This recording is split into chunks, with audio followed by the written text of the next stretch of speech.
공부하겠습니다. 요한복음 13장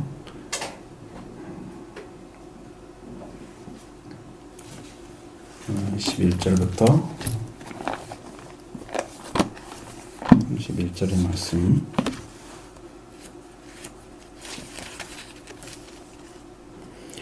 예수께서 이 말씀을 하시고 심령이 괴로워 증언하여 이르되 내가 진실로 진실로 너에게 이르노니 너희 중 하나가 나를 팔리라 하시니 제자들이 서로 보며 누구에게 대하여 말씀하시는지 의심하더라. 예수의 제자 중 하나 곧 그가 사랑하시는 자가 그 예수의 품에 의지하여 누웠는지라. 시몬 베드로가 머리짓을 하여 말하되 무슨 말씀하신 자가 누군지 말하라 하니 그가 예수의 가슴에 의지하여 말하되 주여 누구이나이까? 예수께서 대답하시되 내가 떡 한 조각을 적셔다 주는 자가 그니라 하시고 곧 한 조각을 적셔서 가롯 시몬의 아들 유다에게 주시니 조각을 받은 후 곧 사단이 그 속에 들어간지라. 예수께서 유다에게 이르시되 네 하는 일을 속히 하라 하시니 이 무슨 뜻으로 하시는지 이 말씀을 무슨 뜻으로 하셨는지 그 앉은 자 중에 아는 자가 없고 어떤 이들은 유다가 돈꾀를 맡았으므로 명절에 우리가 쓸 물건을 사라 하시는지 혹은 가난한 자들에게 무엇을 주라 하시는 줄로 생각하더라. 유다가 그 조각을 받은 후 곧 나가니 밤일러라. 그가 나간 후에 예수께서 이르시되 지금 인자가 영광을 받았고 하나님도 인자로 말미암아 영광을 받으셨도다. 만일 하나님이 그로 말미암아 영광을 받으셨으면 하나님도 자기로 말미암아 그에게 영광을 주시리니 곧 주시리라. 작은 자들아 내가 아직 잠시 너희와 함께 있겠노라. 너희가 나를 찾을 것이나 일찍이 내가 유대인들에게 너희는 내가 가는 곳을 올 수 없다 말한 것과 같이 지금 너희에게도 이르노라. 새 계명을 너희에게 주나니 서로 사랑하라. 내가 너희를 사랑한 것 같이 너희도 서로 사랑하라. 너희가 서로 사랑하면 이로써 모든 사람이 너희가 내 제자인 줄 알리라. 아멘. 이 말씀을 이해하기 위해서 요한복음 13장 앞의 말씀들을 알지 못하면 전혀 알 수가 없어요. 그래서 여러분에게 소개하고 그 다음에 이제 이 말씀은 무슨 의미인지 하나님께서 뭘 말씀하고자 하는지를 여러분께 말씀드리려고 합니다. 요한복음 13장에 보면 예수님께서 제자들을 발을 씻어주시고 너희도 서로 발을 씻어주라는 말씀으로 아주 유명한 말씀이 기록되어 있는 그런 성경입니다. 이렇게 유명한 성경에 예수님께서 유대인 6월절 전날에 행한 일이 기록되어져 있습니다.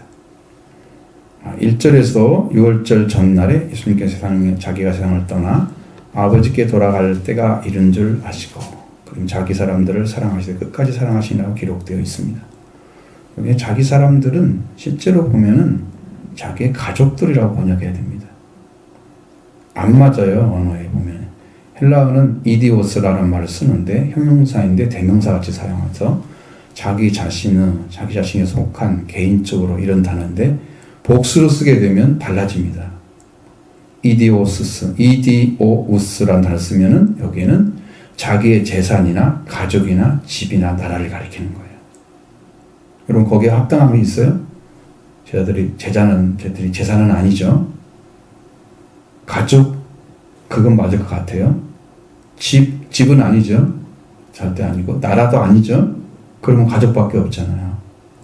근데 가족을 선택을 해야 되는데 여기는 자기 사람들을 선택을 했어요. 단어가 완전히 다른 것입니다. 제자들은 재산도 아니고 가족은 가족. 제자들이 예수님의 집도 아니고 나라도 아닙니다. 예수님의 가족으로 들어온 사람들이에요. 근데 그렇게 성경을 해석하지 않으니까 우리들이 예수님께 부름받아가지고 가족이란 말을 쓰면 예수님 우리가 차이가 얼마나 큰데 그가 가족이 될 수 있어? 이렇게 생각을 하는 거죠. 여러분이 하나님의 아들 되는 것은 하나님 나라 가면 어떻게 돼요? 그의 가족으로 사는 거죠? 가능해요? 그것도 가능하다고 않다고 할 거 아니야. 그러면 똑같이 그게 말이 안 되는 거죠. 예수님은 자기 가족들을 사랑하시되 끝까지 사랑하셨다. 이미 하나님 왕국에 들어갈 자인 것을 말씀해 주고 있는 거야. 이 예수님이 가족을 사랑까지 사랑하셨다는 이 사랑으로 인해서 유월절 전날 먹는 중에 예수께서 아버지께 모든 걸 자기가 맡기시는 것, 그리고 또 자기 하나님께로 오셨다가 돌아가실 것을 아셨다. 그래서 근데 그 순간에 마귀는 역사를 하고 있었습니다. 시몬의 아들 유다의 마음에 예수를 팔려는 마음을 넣어줬다. 자, 그것과 상관없이 예수님은 저녁 잡순 자리에서 일어나서 겉옷을 벗고 수건을 가지고 머리에 두르고서 그다음에 대야다가 물을 다 발을 씻기고 그 두르신 수건으로 닦아주기를 시작한 거예요. 발을 잘 씻은 다음에 수건으로 이제 닦아주죠. 시몬 베드로에게 이르렀습니다. 아, 베드로는 주님께 내 발을 씻으십니까? 자기 자리를 아는 것처럼 말하고 있잖아요. 예수님께서 말씀하시면 내가 하는 것을 네가 지금은 알지 못하나 후에는 알리라. 대답해 주셨는데 베드로는 내 발을 영원히 씻기지 못할 것입니다. 라고 얘기했습니다. 예수님은 내가 너를 씻어주지 않으면 내가 너와 상관이 없느니라 대답을 하시죠.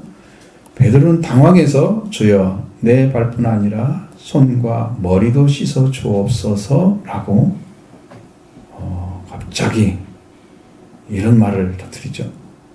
참 사실 그런 말 할 필요가 없는데 예수님은 그에게 말합니다. 매우 중요한 말씀하시고 이미 목욕한 자는 발밖에 씻을 필요가 없느니라. 온몸이 깨끗하나 너희가 깨끗하나 다는 아니다. 한 사람이 안 씻었다는 얘기잖아요. 그렇죠? 예수님 넘겨줄 자, 즉 팔자가 누구인지를 아셨기 때문이라 이 말씀하셨다는 거죠. 그러면 예수님 파는 자가 깨끗하지 않다고 얘기하는 거죠. 지금. 예수님을 팔려고 하는 자는 아직도 온몸이 깨끗하지 않은 자였다. 그러면 그 더러운 죄를 씻지 않고 그대로 있는 사람이 사탄의 역사한다는 걸 알 수 있잖아요. 예수님께서 그들의 발을 씻으신 후에 옷을 입으시고 다시 앉아서 말씀하시기를 내가 너에게 행한 것을 너희가 아느냐? 이렇게 물으셨습니다. 너희가 나를 선생이라 하지 주라 하지? 그 말이 맞아. 내가 그렇다. 내가 주와 선생이 되어서 발을 씻었으니 너희도 서로 발을 씻어주는 게 옳다.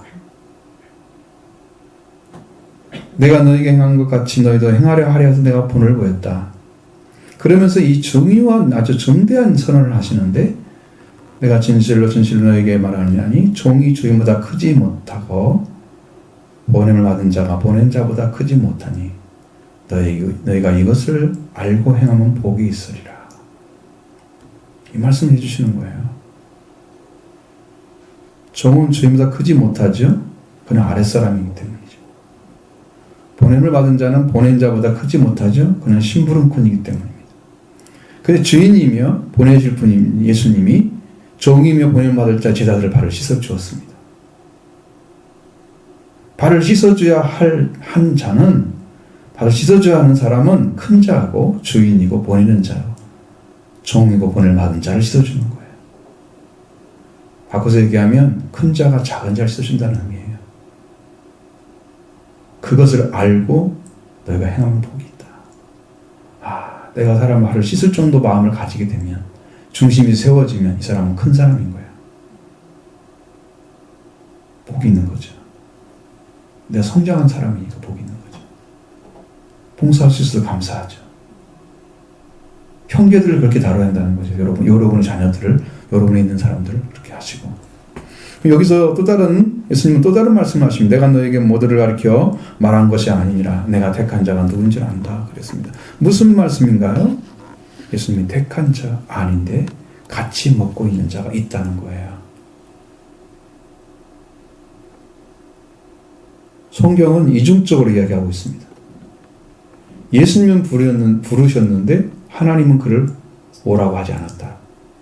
자, 요한복음 6장 70절에 보면 나와 있습니다. 예수님께서 대답하여 이르시되 내가 너희 12를 택하지 아니하였느냐? 그러나 너희 중에 한 사람은 마귀니라. 이렇게 딱 정리하셨죠? 열둘 중에 마귀가 하나 섞여 있다는 거예요. 그래서 다는 아니다 라고 말씀하시고 모두를 가리켜 말한 것이 아니라고 말씀하신 거예요. 그 사람에 대한 이야기는 시편 40편 9절의 말씀을 인용해서 내 떡을 먹는 자가 내게 발꿈치를 들었다 하는 성경을 응하게 하려 이루어지게 하려고 한 거다. 그래서 주님은 그런 일이 일어나기 전에 너에게 말해 두는 것은 일어날 때에 그때 그 사람이 나다. 내 떡을 먹던 사람이 나를 친 사람이 누군가를 보면서 아 그분이 예수님이네 라고 제자들이 알게 하기 위해서 지금 말씀을 해주신다. 그럼 미리 알면 확실히 알죠. 모르고 있는 전혀 이해할 수 없는 거지만 그러면서 마지막으로 내가 보낸 자를 영접하는 자는 나를 영접하는 것이 아니고 나를 영접하는 자는 나를 보낸 자를 영접하는 것이니라. 그렇게 말씀하셨습니다. 자, 여기에서 이제 예수님 심정이 굉장히 괴로워하시고 있습니다. 이 말씀을 하시고 심령이 괴로워 증언하셨다고 말씀하십니다. 21절, 21절 보십니다.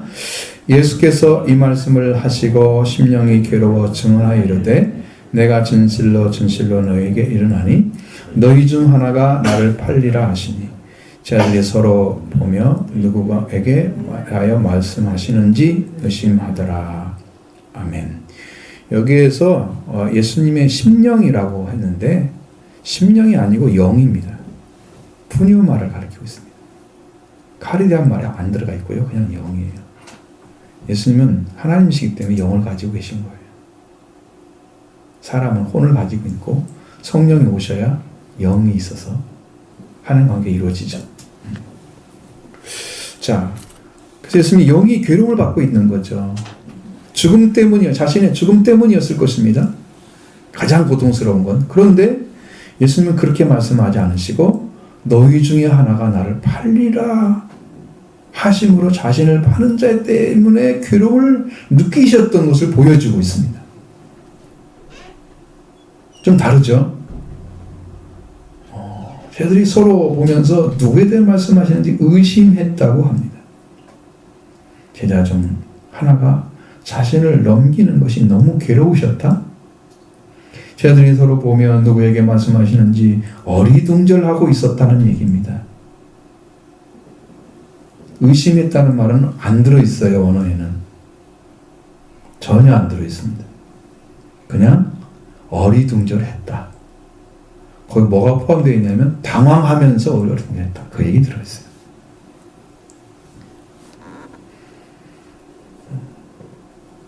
예수님이 자신이 가르치던 제자 중에 하나가 마귀였고 예수님과 떡을 먹던 자가 발뒤꿈치를 들어서 치는 자가 되는데 그게 누구인 줄 아셨기 때문에 예수님은 괴로우셨던 것입니다. 너희 중에 하나가 나를 팔리라고 하신 말씀 한 제자가 자신을 넘길 것이라고 하는 서로 보면서 누구에게 말씀하시는지 어리둥절하고 있었다. 제자는 심히 당하고 있었다는 얘기입니다. 자, 그때 요한이 말하기를 주여 누구이나이까 라고 물었습니다. 자, 23절부터 27절의 말씀 봅니다. 예수의 제자 중 하나 곧 그가 사랑하시는 자가 예수의 품에 의지하여 누웠는지라 시몬 베드로가 머리짓을 하여 말하되 말씀하신 자가 누구인지 말하라 하니 그가 예수의 가슴에 그대로 의지하여 말하되 주여 누구이나이까 예수께서 대답하시되 내가 떡 한 조각을 적셔다 주는 자가 그니라 하시고 곧 한 조각을 적셔서 가룟 유다 시몬의 아들 유다에게 주시니 조각을 받은 후 곧 사탄이 그 속에 들어간지라. 이에 예수께서 유다에게 이르시되 네 하는 일을 속히 하라 하시니 아멘. 예수님이 사랑하는 제자라고 표현한 것은 요한이 자신을 직접 표현할 수가 없기 때문에 이렇게 표현을 한 것입니다. 자신을 얘기하는 거죠. 그래서 요한은 예수님의 품에 의지하여 누워 있었다. 누워 있단 말은 그것은 그런 표현은 가능한 이야기입니다. 그런데 유대인들은요, 식사를 할 때 자세가 조금 반절쯤 누워 있는 상태로 그리고 밥을 먹어요. 이건 신뢰하는 게 아니고 잘못한 게 아니에요. 그들의 잘 습관이에요, 그것이. 우리나라 사람들이 아마 그러고 앉아 있으면 엄청 혼날 겁니다. 여러분들도 혼내겠죠? 밥을 그렇게 먹으면 어떡하니? 하고. 왜? 우리는 아직 그런 게 안 돼 있어. 편안하지 않아. 근데 이제 식사할 때는요, 자세가 앉아서 먹는 것이 아닙니다. 식탁에 있으면 식탁에 기대서 먹고, 요한은 예수님에게 기대어 있었다라는 게 이게 표현이 맞은 거죠. 베드로가 요한에게 머리짓을 해서 말씀하신 자 누군지 말하라. 이 고개로 한 거죠. 그렇게 하니까 요한이 예수님의 가슴에 누워 의지한 채로 말을 합니다. 고개 들면서 물어봤겠죠. 주여 누구십니까? 이렇게. 응? 옆에 있으니까. 자기 뒤에 계시니까. 그때 예수님은 내가 빵 한 조각을 적시다 주는 자가 그니라. 라고 말씀하시는. 예수님 그 빵 한 조각을 적셔서 가룟 유다 가룟 시몬의 아들 유다에게 주셨고, 자, 이 말씀이 시편 9절 말씀처럼 주셨죠. 내가 신뢰하여 내 떡을 나눠 먹던 나의 가까운 친구도 나를 대적하여 그의 발꿈치를 들었나이다. 하신 말씀대로 빵을 줬어요, 그에게. 그리고 예수님이 주신 떡 적셔진 빵 조각을 받은 후에 그 속에 사탄이 들어갔다. 가룟 시몬의 아들 유다가 스스로는 예수님을 팔 수가 없어요. 사탄에 의해서 쓰임받고 있는 거죠. 그게 문제인 거예요. 여러분이 성령이 쓰시는 바 돼야지요. 그래야 하나님이 거룩한 자녀죠. 사탄이 쓰고 있는지 안 쓰는지 어떻게 알아요? 자기 심령 상태를 보시면 알죠. 내가 하나님을 의지하는 중심이 큰지, 하나님 내게 오셔서 자꾸 말씀하시기도 하고, 평안을 주시면 인도하시기도 하고, 기도케 하고, 또 말씀을 읽고 그 말씀을 의지하게 하고 자꾸 인도하신다면 성령이 인도하고 계시는 거예요. 근데 그런 일 안 하고 그냥 일반적인 인간 삶을 살고 있다. 성령이 없는 사람이, 이 사람은 사탄에게 쓰임받을 수 있는 가능성을 가지고 있는 거예요. 가룟유다도 그걸 가지고 있었단 말이에요. 그런데 예수님의 말씀을 전해도 가룟유다는 변하지 않는 걸 예수님이 아신 거예요. 그래서 저 사람은 이 말씀을 듣는 자들은 다 보면 변하는 게 보이는데, 작은 변화가 있는데 심령에, 유다는 변화가 없는 거예요. 그러니까 그 중에 하나는 마귀다. 그럼 쓰임받을 사람이 어디 있으면 딱 아신 거예요. 이게 무서운 것입니다. 자, 예수님 적셔진 빵 조각을 받은 후에 사탄이 그 속에 들어갔다는 거예요. 가룟 유다에게 사탄이 들어갔다고 말씀하고 있습니다. 그러니까 요한복음 13장 2절에도 마귀가 벌써 시몬의 아들 가룟 유다의 마음에 예수를 팔려는 생각을 넣었다. 여러분, 생각을 받아들이고 사탄이 들어가고 이런 일이 벌어지는 것은 분명하게 사탄과는 친교가 아주 잘 되고 있는 것이고 예수님과는 관계가 끊어진 상태인 것을 알 수 있습니다. 이렇게 쉽게 예수님 팔려는 생각을 받아들였고 예수님 팔려고 사탄이 유다에게 들어간 것입니다. 근데 그게 문제가 뭐가 있느냐 그러면 그는 열심당원이었어요. 여러분, 셀롯이라는 단어를 쓴 제자가 있죠. 셀롯인 시몬 있죠? 그 다른 데는 안 쓰고 누가복음에는 그게 나온단 말이에요. 열심당원이라는 죄는 젤롯이라고 말합니다. 열심당원, 젤롯. 이게 이제 영어로, 헬라어로는 젤로테스입니다. 아니면 카나나이오스라고 말합니다. 이 사람을 그래서 가나안인 시몬, 이 사람이나 셀롯인 시몬이 똑같은 사람이에요.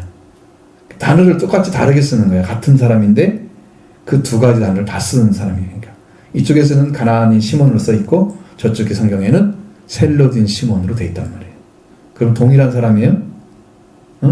그게 지금 무슨 의미야? 열심당원이란 뜻이야. 어떤 단체냐 그러면 유다의 나라의 애국 정당의 이름입니다.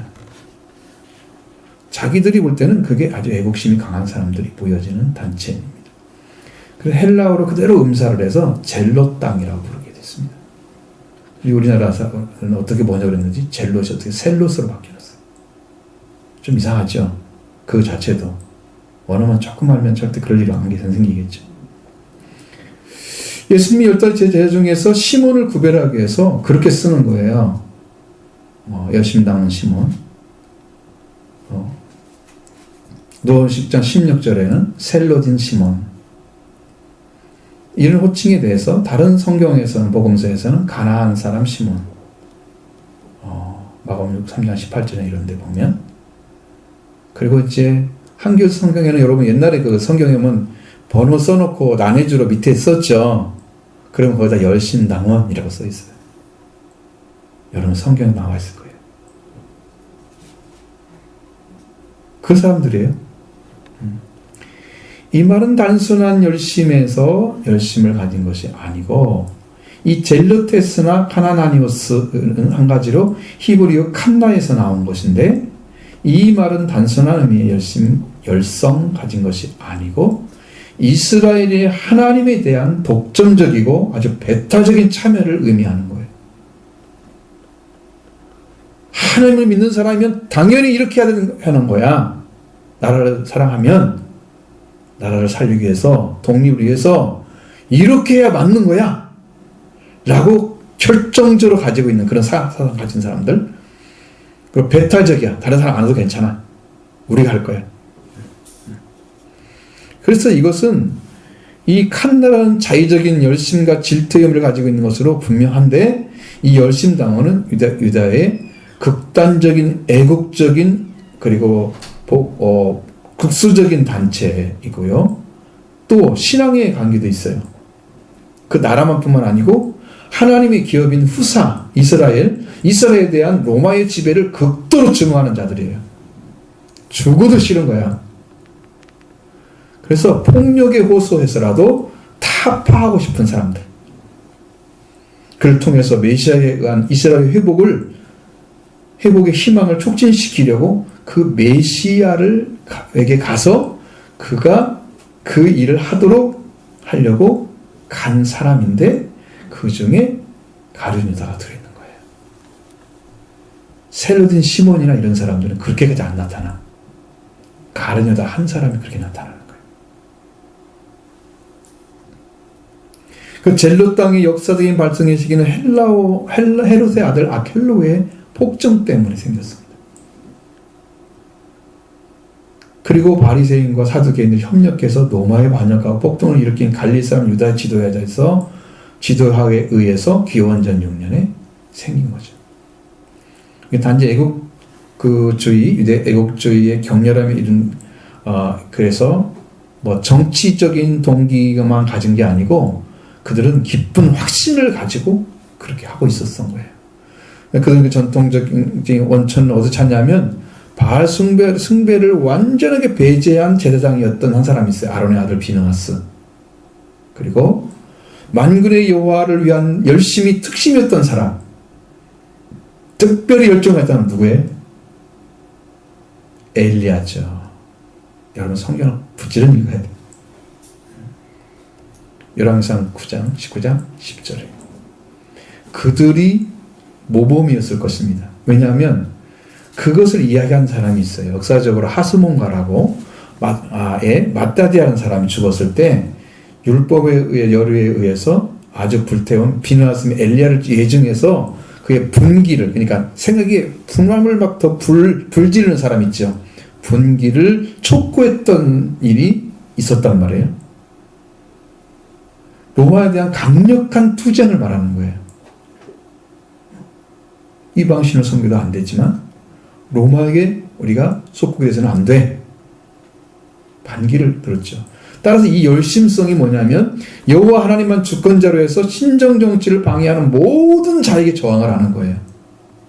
필요하다면 죽음을 걸고서라도 싸운다는 책임적 행위를 하고 있었던 사람들인데 이건 단지 로마의 압정과 포악에 대한 싸움은 아니라 로마 자유 독립 이스라엘의 그리고 획득이 목표가 된 것만이 아니고 로마 체제에 밀착해 있는 유대의 내부의 권력층 있죠.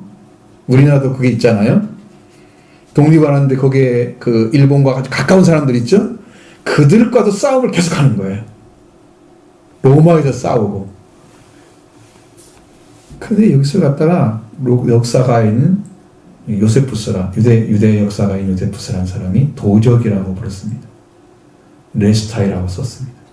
이게 젤로타이라는 뜻으로 쓰고 있는 거죠. 그래서 요세푸스는 젤롯 땅 사람들이 전쟁 때 가장 잔혹한 행위를 해서 유대인의 최대의 책임이 그들에게 있다. 젤롯 땅에 있다. 라고 비난을 했다는 거예요. 그것이 기록이 되어 있단 말이에요. 그러면 여러분 일은 하긴 했는데 사실은 폐해가 더 많아. 젤롯 땅원 때문에. 자기들만 특별한 사랑으로 바로 보려니까.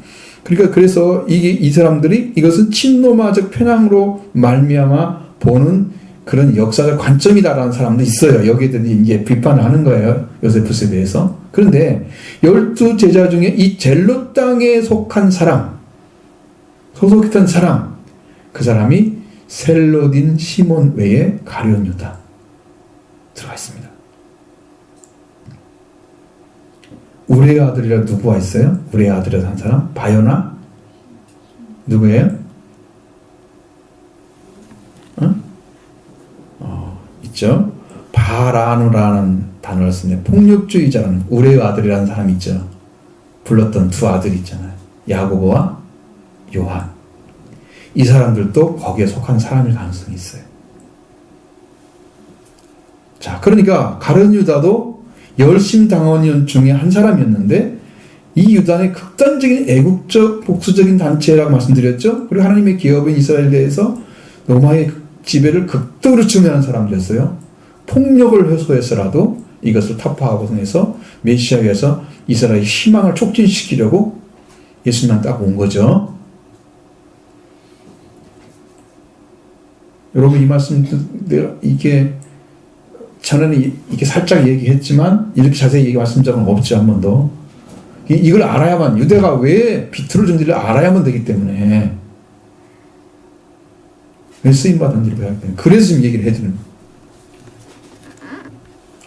가룟 유다는 그러니까 메시아가 와가지고 메시아가 좀 이것 좀 해줘라. 응? 이스라엘 좀 제발 좀 제대로 이제 압제해서 해방시켰어도 그렇게 좀 도와주라는 그것을 하기 위해서 이제 메시아를 찾아가서 당신이 메시아라고 그러니까 거기에 붙었던 거죠. 메시아에게 그 희망을 걸었던 거예요. 그런데 독립이라는 독자는 한 번도 안 나왔어. 예수님 입에서. 그런 예수님 희망이 없잖아요. 자기가 원하는 걸 얻을 수 없잖아요. 그 예수님의 불신은 계속된 거죠. 예수님 하나님 아들로 믿지도 않고 아무것도 안 받아들인 거예요. 그러니까 사탄이 사용해버리는 거죠. 예수님 앞에 서가지고 예수님을 안 믿으니까 예수님을 대적하는 자로 만들어버리고 그건 예수님 파는 자가 되는 거예요.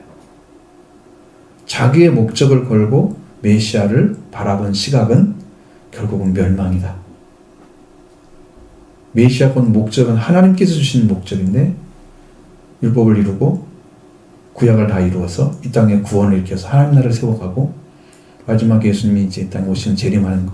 그 목적인데 그것이 목적이 아니고 자기 나라의 독립이 목적이었던 그 사람이 예수님 바라본 시각은 어떻겠어요?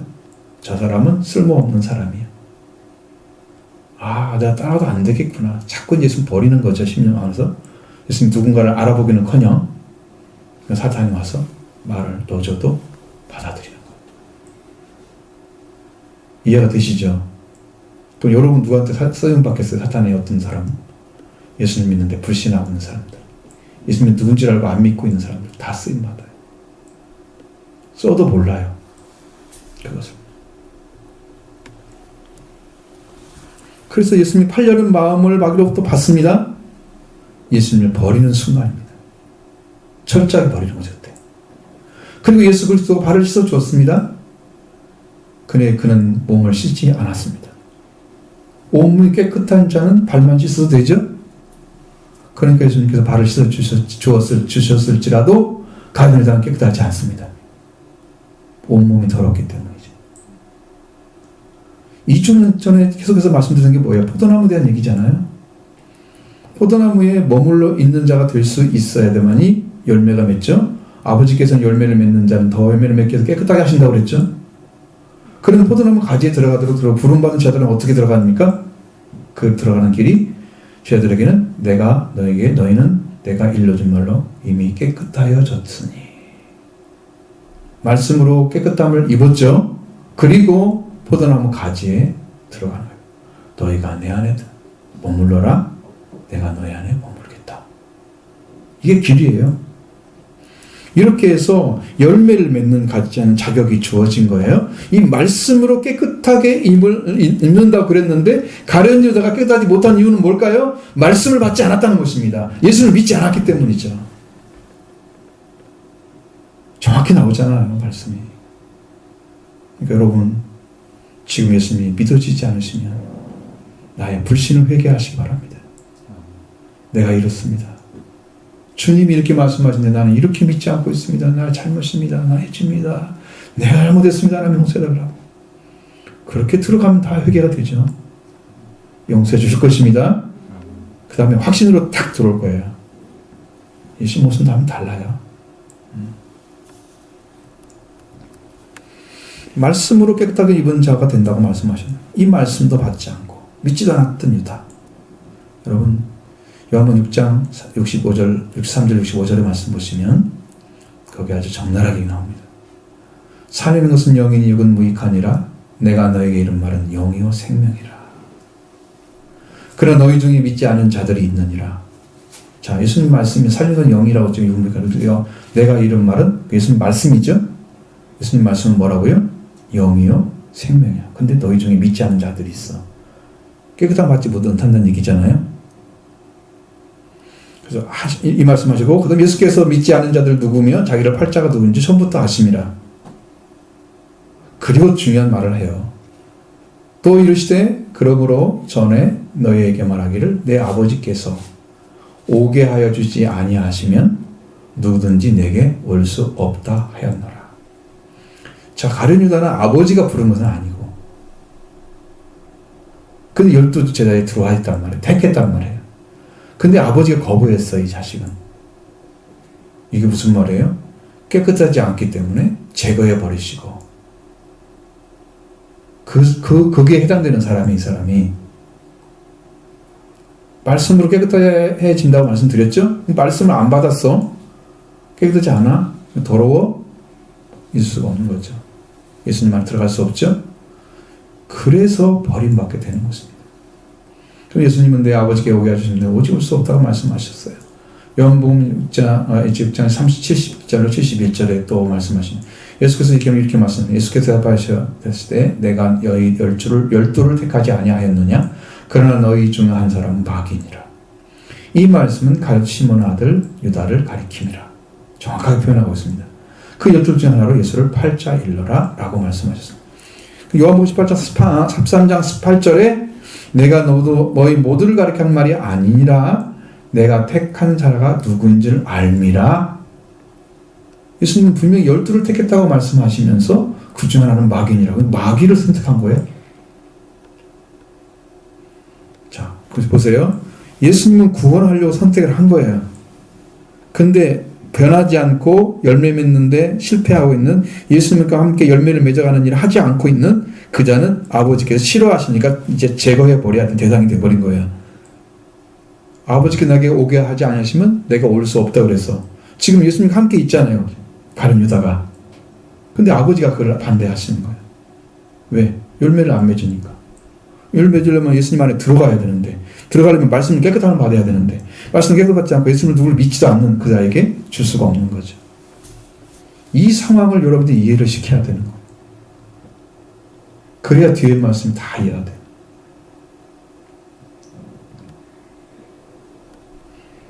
열둘 중에 예수님 12 제자를 선택하셔 부르셨지만 아버지께 오게 하지 아니한 제자가 한 사람이 있었다. 그것은 예수님의 팔자라고 성경에 기록되어져 있는 거예요.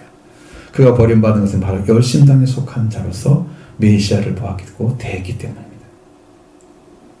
여러분의 사상과 대하면 안 되고 성경이 가르쳐준 대로 믿고 대하시면 구원받습니다.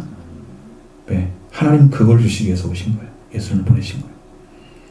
그냥 예수 그리스도를 하나님의 아들로 그리스도 믿지 않았기 때문에 예수님 말씀도 믿지 않았고 예수님 누구인지도 믿지 않았던 바로 그 이유로 해서 몸 깨닫지 않았고 그래서 사탄이 주는 그 예수님 팔리는 마음은 받아들이고 예수님 버리고 이렇게 된 것입니다. 그 관련자에게 예수님이 빵을 휘둘렀을 때 유다는 받았는데 즉시 사탄이 그 속에 들어갔다. 예수님 하는 일을 네가 속히 하라 이렇게 얘기합니다.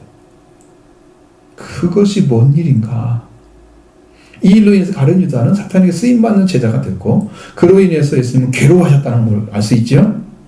그 유다는 자기가 해야 할 일이 무엇인가를 알고 나갔습니다. 자, 29절 30절을 보시겠습니다.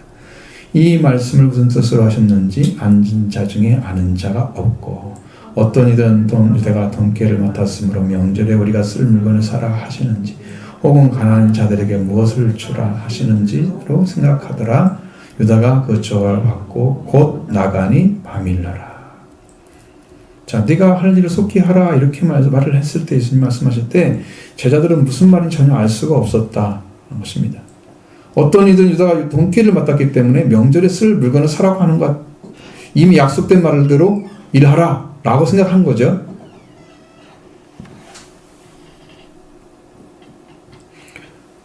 사실은 예수님의 말씀은 마귀가 예수님을 팔려는 생각을 넣은 유다가 빵을 적셔서 예수님이 주셨고 그걸 먹은 다음에 사탄이 들어갔죠. 사탄은 얘 뱀이잖아요. 뱀입니다. 창세기 3장에 나오는 예수님 여자의 후손이죠. 예수님 발뒤꿈치를 상하게 하려고 이제 공격을 준비하는 거죠. 지금 먼저 공격할 것입니다. 그래서 그가 예수님을 죽음에 들어가기 위해서 공격을 개시할 건데 그 공격은 엄청난 것입니다. 예수님을 죽음에 몰아넣어서 영원한 사막에 처하게 하는 그런 공격입니다. 이것을 이길 수 없다면 여자의 후손은 지는 것이고요. 이것을 이기면은 여자의 후손이 예수님이 이기는 것입니다. 이 일의 시작이 바로 가룟 유다로부터 시작된 거예요. 그게 그가 할 일이야. 할 일을 네가 속히 하라 그랬죠? 그게 유다가 할 일이야. 그 시작을 지금 해주는 거야. 가가지고. 근데 그는 예수님을 사탄에게 넘겨주는 자로서 선봉에 섰습니다. 예수님 말씀하신 것처럼 요한복음 6장 37절 말씀하신 예수님 말씀하시길 너희 내가 너희 12를 택하지 아니했느냐? 그러나 너희 중에 한 사람 마귀니라 말씀하신 것처럼 그렇게 말씀하셨죠. 선봉에 섰죠. 마귀죠. 마귀. 예수님이 적셔줬던 빵을 받은 유다가 저걸 받고 나가니 밤이었다. 밤에 이루어질 일이 있다는 거예요. 밤에. 낮에 할 일이 아니고 그가 하는 일은 낮에 하는 일이 아니었다는 거죠. 요한복음 9장 4절의 말씀처럼 때가 아직 낮음에 나를 보내신 일을 우리가 해야 하리라. 밤이 오리니 그때는 아무것도 할 수 없습니다. 지금 밤이 왔죠? 유다에게는 아무것도 할 수 없습니다. 무슨 일 할 수 없어요? 생명의 일을 못하는 거예요. 그리고 사탄의 일을 하는 거예요. 죽이는 일.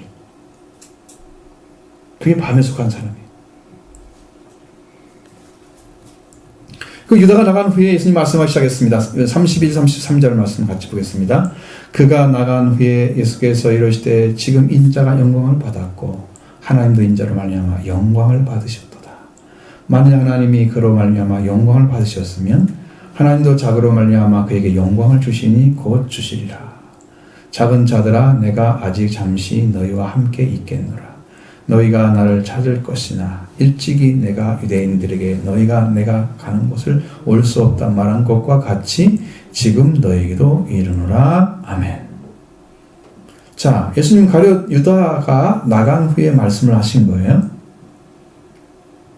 지금 인자가 영광을 받았고 하나님도 인자로 말미암아 영광을 받으셨도다.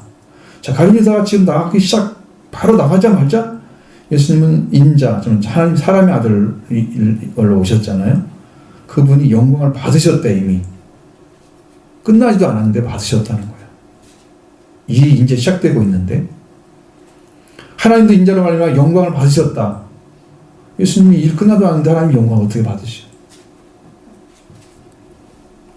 이게 엄청난 선언인 것입니다. 이 말은 다 이해를 못하죠. 도대체 왜 이렇게 말씀하셨을까? 가룟유다가 지금 예수님을 죽여서 예수님이 부활이 입어야 영광을 받는 거 아닌가?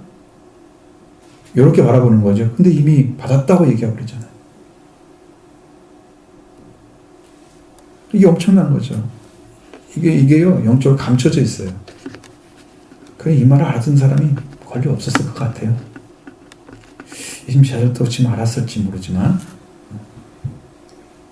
여기서 하나님의 사람의 아들 인자이신 예수님께서 이제 인간의 세계에 살고 계시다가 이제 하나님의 영광의 나라에 들어가셔야 합니다. 그리스도는 부활의 몸이 아닌 몸으로 천국에 들어갈 수가 없기 때문에 죽음을 통해서 신령한 몸으로 부활을 입어야 됩니다. 바로 성령의 첫 열매가 되셔야만 되는 거예요. 만약 예수님께서 이 죽음을 통하지 않고 부활을 이루지 아니하시고 승천하신다면 인류는 구원을 받지 못할 것입니다. 그걸 하러 오신 건 아니죠. 인류를 구원받고 예수님 메시아로 왔다가 그냥 가는 것이 목적이 아니잖아요. 그는 죽음이 혼자 죽음이 아니고 인류가 사는 길을 여시게 선택된 죽음이에요. 그래서 잔을 마셔야 됩니다. 그 다음에 부활되셔야만 합니다. 예수님이 흘리신 피로 인류의 죄를 덮었습니다. 그냥 그의 죽음으로 인류가 죽어야 죽음을 죽습니다. 그가 부활되시면 인류가 살아야 할 부활을 입받게 됩니다.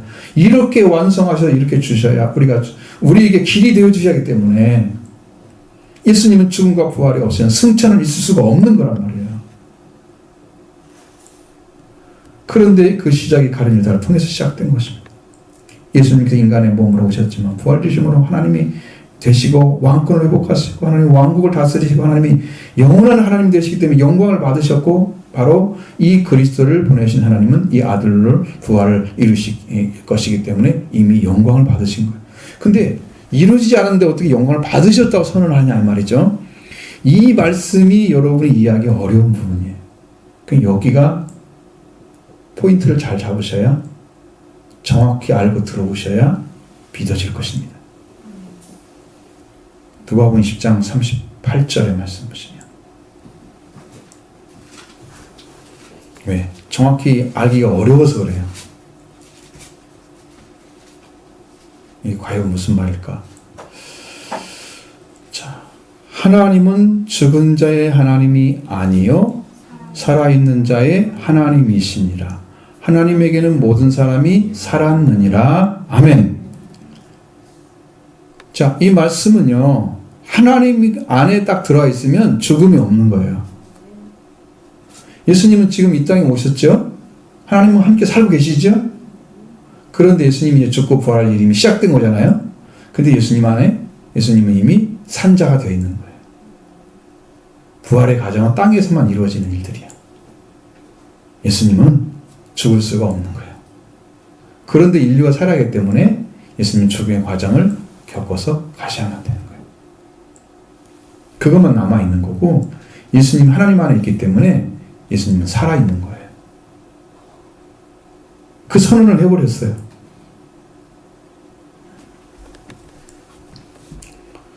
죽은 지 사흘 만에 다시 살아나게 되시면 그 예수님의 원래의 지위나 상태를 다시 찾게 되는 거예요. 이게 영광스럽게 됐다는 의미입니다. 영광이다. 그것은 아버지께서 자기의 영광으로 예수님을 죽은 자 가운데 다시 살리셨습니다. 그러니까 영광에 들어가게 되면 그 영광은 원래 지위나 상태를 다시 회복하는 걸 말해요. 그게 영광이에요. 그럼 여러분 영광스럽게 되려면 어떻게 돼야 돼요? 죄와 사망을 벗어버리고 원래 창조했던 사람으로 돌아가면 그게 영광스러운 거예요. 회복된 거죠. 예수님이 하나님의 나라에 가서 들어가셔서 인간 되셨기 때문에 들어가셔서 그 영광의 자리에 앉으시면 영광스럽게 된 거죠. 근데 이미 하나님 안에는 다 이루어졌단 말이에요. 하나님은 죽음이 없기 때문에 다 이루어진 거예요. 선언하신 거. 아버지 이거 보셨잖아. 영광 받으셨어. 내가 지금 영광 받았어. 나는 이미 산자가 되는 거야. 예수님은 그 죽음을 통과하기만 하면 되는 거야. 그냥 일인 거지. 그게 죽음이 아닌 거야. 예수님은. 그러면 사람이기 때문에 고통이 오는 거잖아요. 사람이기 때문에 오는 거지. 하나님이 이루시는 일 때문에 그런 게 아니야. 자기가 버림받고 죽기 때문에 그것 때문에 그런 게 아니야. 제자 때문에 고통스러운 거야. 다른 성경에는 예수님이 겟세마네 동산에 올라가면서 내가 죽게 되었으니 마음에 고민이 생겼다 얘기하잖아요. 죽음에 대한 고민을 거기서는 얘기를 해요. 요한복음에서는 그게 없어요. 이게 산자의 신앙이에요. 그러니까 여러분은 하나님 안에 들어가기만 하면 다 산자예요. 그래서 그와 관계 맺게 하려고 예수님 보낸 거잖아요. 이게 산자의 삶을 살라고 좀 주신 거잖아요. 예수님을. 이걸 믿고 살아 이 말이죠. 예수님 믿고 여러분 산자가 되라고.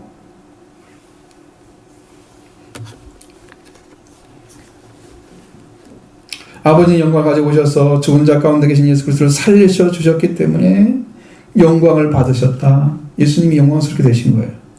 다시 원래 자리로 회복하실 수 있는 길이 열려졌어요.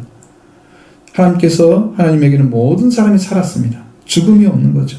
예수님은 이 죽음과 부활이 이 땅에서 이루어지지 않았지만 아버지 안은 이미 살아있는 존재가 됐어요. 그래서 예수님은 인자로서 인자하신 예수님은로 말미암아 아버지께는 영광을 받으셨어요. 왜? 이미 죽지 않으셨지만 죽음과 부활이 다 이루어진 거나 마찬가지. 예수님이 만큼 아시잖아요. 우리가 이 성경에서 요한복음 11장에서도 말씀하신 것처럼 거기에서 보면은 나사로가 살려지는 모습 나오죠. 예수님 뭐라고 말씀합니까? 나는 부활이요 생명이니. 아직 죽지도 않으셨는데 부활이요 생명이라고 선언하시는 게 이상하잖아요. 하나님 안에서는 이게 다 이루어진 거예요. 지금 우리가 생각하는 것처럼 여러분 천년왕국이 뭐고 우리는 이 땅이 이루어진 거 생각하잖아요. 이미 하나님 안에 다 이루어졌어요. 근데 우리는 지금 이 땅에서 보지를 못하잖아요. 그 나라를. 왜? 시간이란 제한 앞에 인간이 육신을 입고 살고 있기 때문에 이 시간이 지나가야만 되잖아. 우리가 구원을 이루어야만 되고 이것이 남아있기 때문에 이렇게 사는 거지. 하나님은 딱 들어가 봐요. 그게 사라져요. 그걸 우리가 하나님 안에 이루어진 것을 이 땅에서 안 이루어졌다 이렇다 이렇게 말할 수가 없어요. 이미 끝난 거예요. 우리만 모르는 거예요. 사람만. 하나님은 다 알고 계시죠. 그래서 인자이신 예수님을 말미암아 아버지께서 영광을 받으셨습니다. 하나님에게 모든 사람을 살았기 때문에 그런 거죠. 예수님은 지금까지 예수님께서 지금 이제 사흘 동안의 죽음 안에 있는 것은 세상의 고난을 맛보시는 것이요. 그 다음에 아버지 영광으로 다시 오셔서 아버지 영광으로 오셔서 죽은 자 가운데 예수님 다시 살리실 것입니다. 그러니까 뭐 그건 이미 되어 있는 거랑 똑같아. 우리 말로는 표현이 안 되는 거예요. 그것이. 그러니까 예수님은 영광을 받으셨다고. 아버지는 나를 위하여 영광을 받았다. 이렇게 말씀하시는 거예요. 믿으시면 됩니다. 이해하려고 하지 마세요. 그게 이해가 안 돼요. 만일 하나님이 그런 영광을 받으셨으면 하나님도 그 자기로 말미암아 그에게 영광을 주시니 곧 주시리라. 곧 주신다는 말이 뭐예요? 예수님을 부활시킨다는 의미죠. 왜? 원래 자리에 들어가기 위해서 예수님 죽은 자 다시 살리셔서 올라가셔야 하잖아요. 왕권을 가지고. 그리고 성령으로 다시 오시면은 그게 왕권을 가지고 오는 것을 볼 자도 있느니라 말씀하신 거예요. 예수님 오실 때 왕권이 회복된 거예요. 완전한 통치자죠. 예수님은 인자이신 예수님으로 말미암아 하나님의 영광을 받으셨다면 하나님 자기를 말미암아 영광을 주실 것이다. 즉시 주실 것이다. 자, 예수님 죽음은 인류를 살리는 첫걸음입니다. 율법을 완성시켜서 정죄가 없는 그리스도 안에 있는 자를 세상에 태어나게 하는 거룩한 일입니다. 이 일이 예수님에서 시작되었고 그 죽음의 일이 시작됨으로 아버지께서는 인자신 예수님을 영광을 받으신 거예요. 이미 끝났다 이 말이에요. 이루어졌습니다.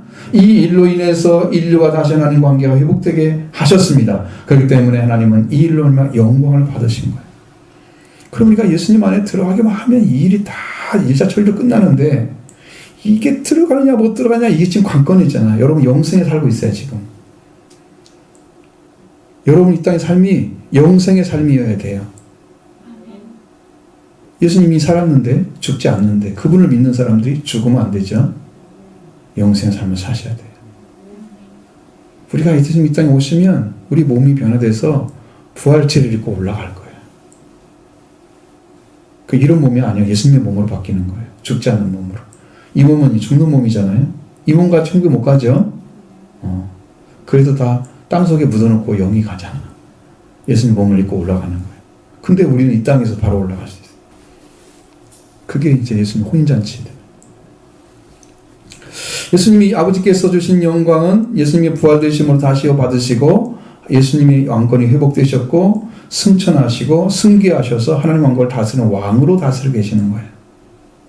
이제 하나님 아들이신 이 아닌 하나님으로 들어가시는 거예요. 그래서 아버지께서 그 인자이신 아버지 예수님에게 영광을 받으신 거예요. 왜? 원래 하나님이신데 이 땅에 인간으로 그리스도로 사람의 아들로 내려오신 거예요. 하나님 아들로 형태로 해서 원래 자리에 올라가면 영광 받으신 거예요. 회복됐죠? 아버지님이 그걸 이루셨다고 말씀하시는 것인 거고 그래서 아버지 영광을 받으셨죠. 그래서 예수 그리스도가 원래 가셨던 영광스러운 지위를 완전하게 획득하셔서 예수님도 아버지께 영광을 받으신 거예요. 그 자리에 세우셨어요. 아버지 아들은 하나예요. 나와 아버지는 하나니라. 절대로 영광이 다른 게 아니에요. 똑같아요.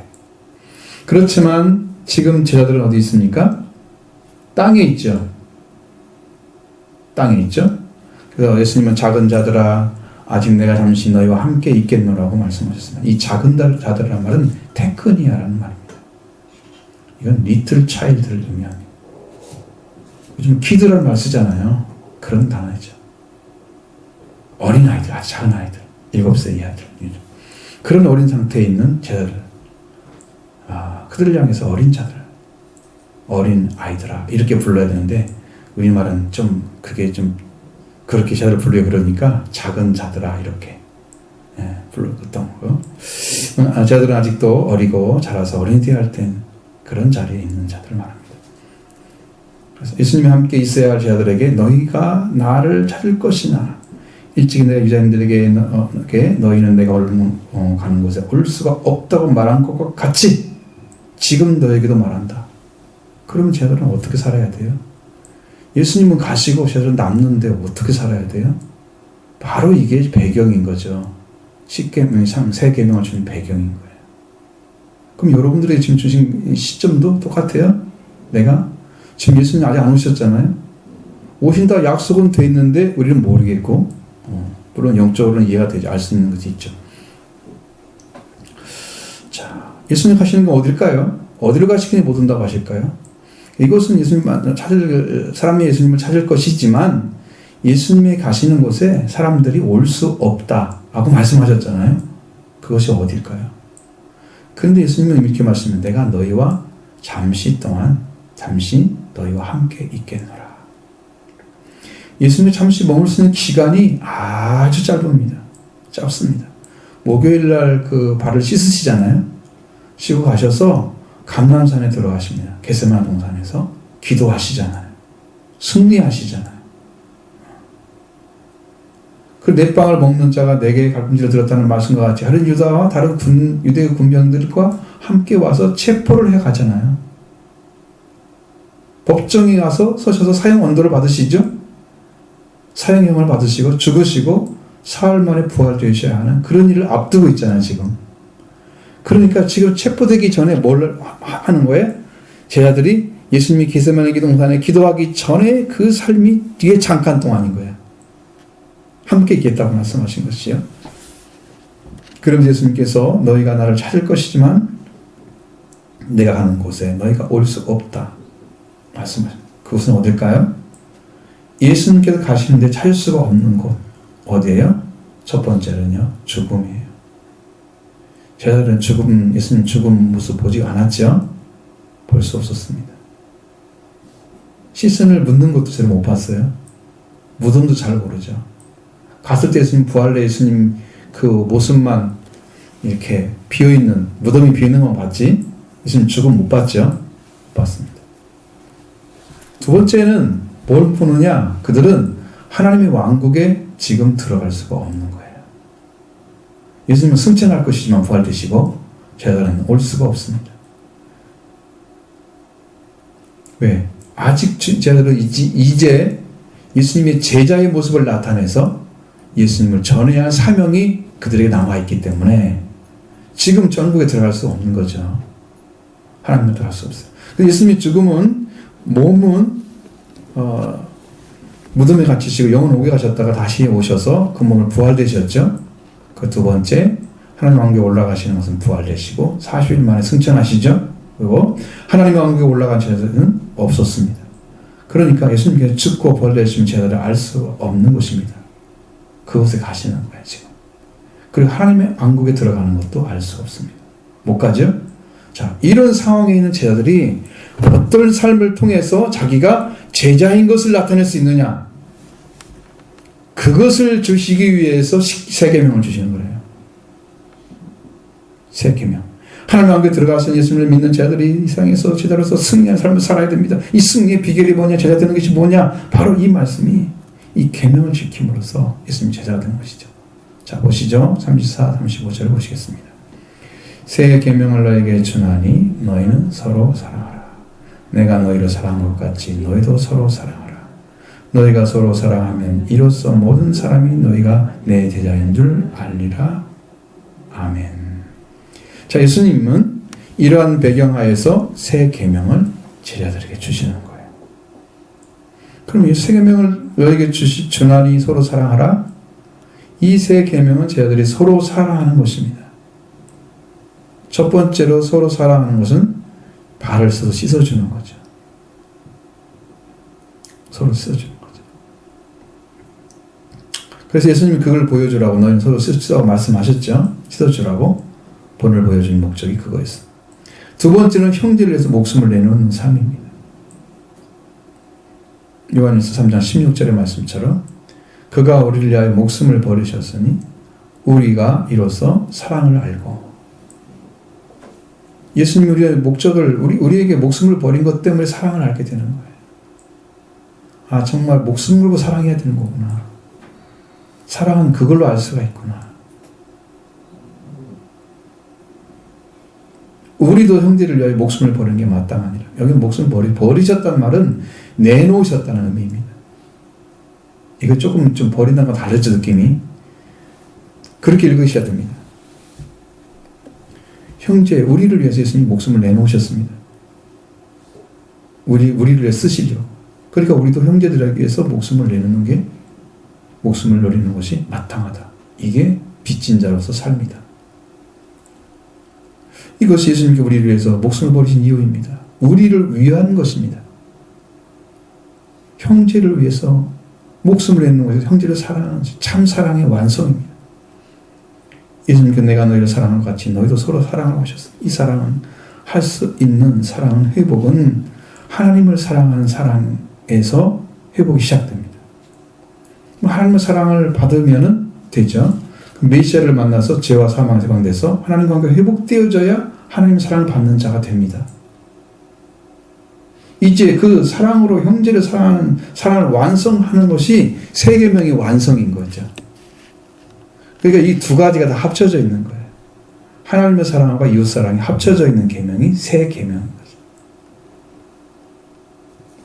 그걸 이루어야 됩니다.